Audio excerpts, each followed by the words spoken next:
sorry. So, I had some. What's up, guys? Daddy. Checking in. I had to make a video yesterday. Daddy. So, Mommy. trying to touch on some stuff today.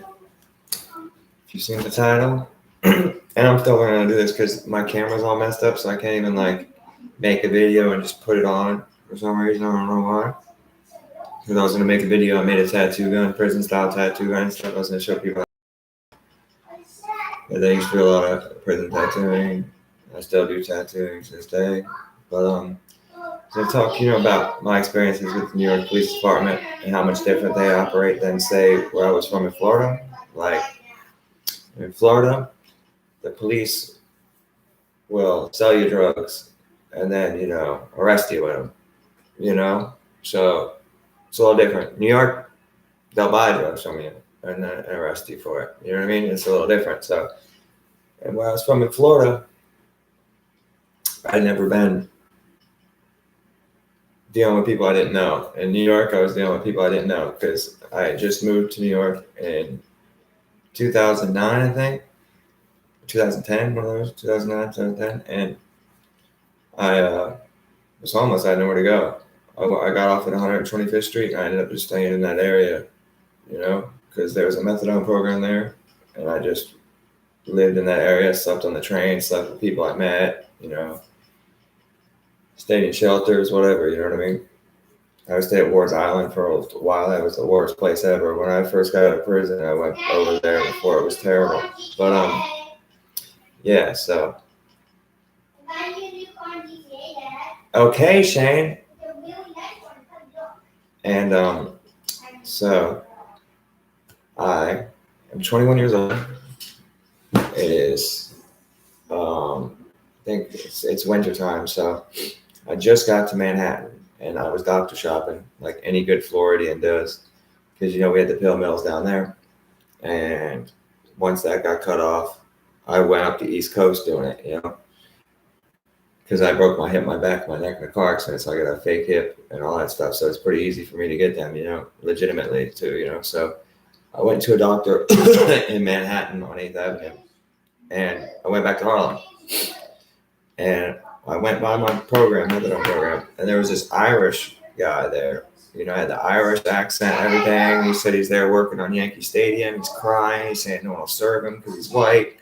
This, that, and the third. And I've had that problem before. No one would serve me because I was white in Harlem. If they don't know you, they don't like to serve you, And so I'm like, listen, I won't sell you anything, but I'll give you something, And the guy's like, oh, no, I need to buy it. I was like, no, bro, listen, I'll give you something. And he said, all right, cool. So I said, let's go to Marcus Garvey Park or Mount Morris Park, whatever the fuck you want to call it. It's on 122nd Street. And we go into the park, and I'm like, yo, here, I'm going to give you some methadone. He's like, all right, cool, thank you. I pull out the bottle. I go to give him some in the cap. Hand him the cap. This motherfucker pulls out a bag and tries to put the methadone in a fucking bag.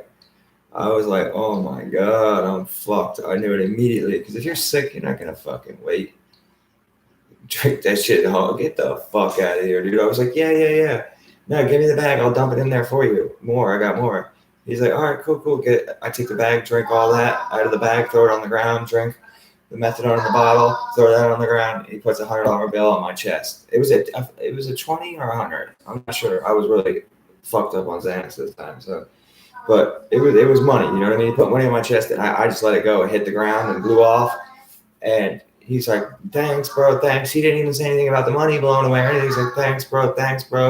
I guess that was like their keyword, you know what I mean? So I start walking to the other side of the park, and they just jumped out out of the blue van on the other side of the park because there's 2 entrances, and I walked out the other entrance, and they jumped right out on me. Direct sale to a fucking police officer.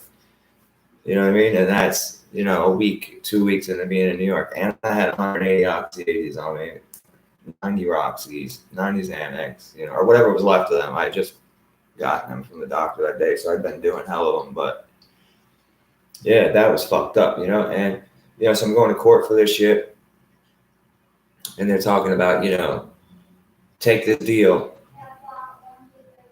If you don't take the deal, we're going to look into your background for doctor shopping. So, of course, I took the fucking deal. You know what I mean? So, yeah, that was my first experience with the New York Police Department, And there's some real fucking scumbags. Like, when I went and signed a confession that they sold it to me, they handcuffed my ass to a radiator. You know what I mean? They're fucking real scumbags, you know what I mean? And especially if they know you're a dope addict and they know you're going to get sick and you're going to need that shit, you know what I mean? They know they put you on that radiator, you're going to tell on yourself, Which, thanks God, I didn't, So, yeah, but so another story related to that is a dude I met in there when I was doing this. His name was Sharky. He's a good homeboy. He's a white kid from suburbia. They call him Sharky because he had this big ass jaw, looked like fucking, damn, what do you look like? That character from fucking, some movie, fucking Shark's Tales. Yeah, there it is. Yeah.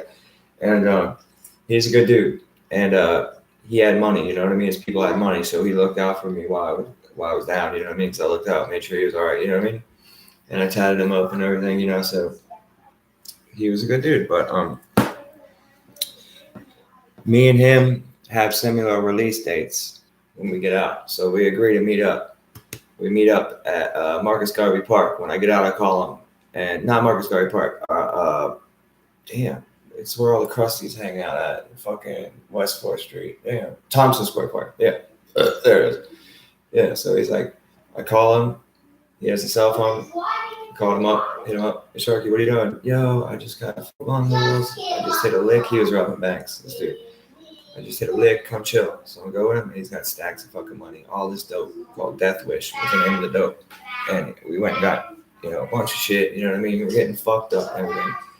And we're homeless, like I said. So we find this little, across the street from the Sony Towers, there's like a little atrium. And next door to it is like a little stairwell going up into a loading dock, and we put, because it has walls around it, so we put our little cardboard down and went to sleep in there. So we go to sleep in there. I wake up at 5 in the morning to go to my methadone program. I wake him up, he's fucking dead. Died. Xanax overdose. Methadone overdose. You know what I mean? 22 years old, fucking dead, And that was crazy how the police treated it like it was nothing. You know what I mean? They barely even asked me my name. They didn't even care about what, you know what I mean? They just like took it on face value that he OD'd. Like, what if someone poisoned him, or you know what I mean, killed him, choked him, beat him in his sleep? You never know. You know what I mean? Because he had died like probably immediately when he went to sleep, because like lividity had started setting in, where like the blood was pooling at the back and stuff. And it was just a scary thing, that we both had just gotten out. I was doing the same shit as him, and he ended up dying right next to me.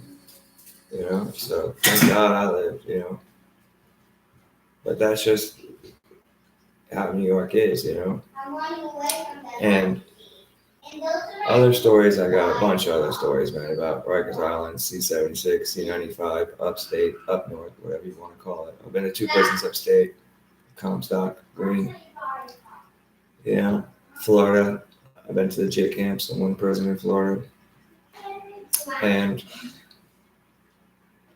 so I got a lot of stories, got a lot of fucked up shit I've seen. But right now I'm staying in the Bronx. It's a real shithole. I hate it here. I want to get away. There's all the bullshit that goes on out here, And I'm constantly having problems with people, I just want to shout out a few people. Prison POE. It's a good dude. He got right back to me. I hit him up. Dude got right back to me. Subscribed to my channel immediately. Just fucking cool dude. Another one, Lockdown, White Boy Radio. Just check him out too. Authentic dude. Hit me right back up. You know what I mean? Another one, Viking Fitness is his channel. It's a good fucking dude. He hit me back. You know what I mean? So Prison POV, I wanted to try to get an interview with them and Lockdown, White Boy Radio, because we just got a lot in common. Especially me and Splinter, we got a lot in common, But I was just surprised that people with bigger channels, got back to me right away, Like their shit hasn't gone to their head, you know what I mean? But I got a bunch of other stories, man. So just subscribe, like, do the damn thing so we can keep this motherfucker going. Peace.